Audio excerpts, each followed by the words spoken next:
Iran ও ইসরায়েলের মধ্যে চলমান যুদ্ধ যেন কোনোভাবেই থামছে না। এই যুদ্ধে জার্মানি, ফ্রান্স, ইতালি সহ পশ্চিমা বিশ্বের পারমাণবিক শক্তিধর দেশগুলো ইসরায়েল ও যুক্তরাষ্ট্রের পক্ষ নিলেও ইরানের পাশে দাঁড়ায়নি কোনো মুসলিম দেশই।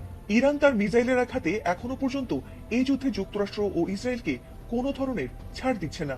এক ইরানকে মোকাবেলা করতে যখন ইসরায়েল ও যুক্তরাষ্ট্র দিশেহারা হয়ে পড়েছে, ঠিক তখনই ইরানের পক্ষ নিয়ে ক্ষেপণাস্ত্র ছুড়ল উত্তর কোরিয়ার প্রেসিডেন্ট কিম জং উন।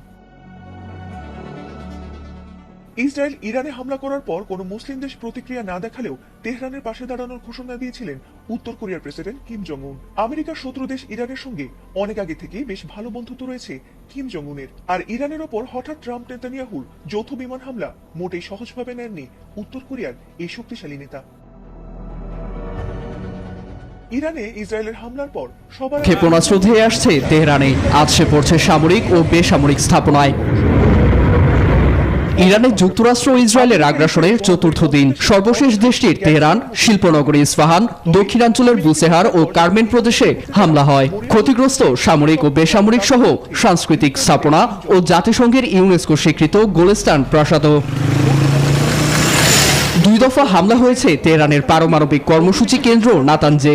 স্যাটেলাইট চিত্রে নজরে আসে ক্ষয়ক্ষতি। এছাড়া ইসলামিক রেভলিউশনারি গার্ড কর্পস, আইআরজিসির কমান্ড ও কন্ট্রোল সেন্টারে আঘাতের দাবিও করেছে ওয়াশিংটন। কাতার ভিত্তিক গণমাধ্যম আল জাজিরার তথ্য বলছে, 4 দিনে ইরানের 153টি শহরের 5 শতাধিক স্থানে অন্তত 1039 বার হামলা চালিয়েছে ওয়াশিংটন ও তেল আবিব। এতে প্রতিনিয়ত বাড়ছে হতাহতের সংখ্যা। হাত গুটিয়ে বসে নেই তেহরানও, আতঙ্কের সাইরেন বাজছে ইসরায়েলে। আগামী কয়েকদিনের মধ্যেই ইরানের আকাশসীমা সম্পূর্ণ নিয়ন্ত্রণে নেওয়া সম্ভব হবে বলে জানিয়েছেন মার্কিন যুদ্ধমন্ত্রী। মোতায়েন করা হবে অতিরিক্ত সেনা।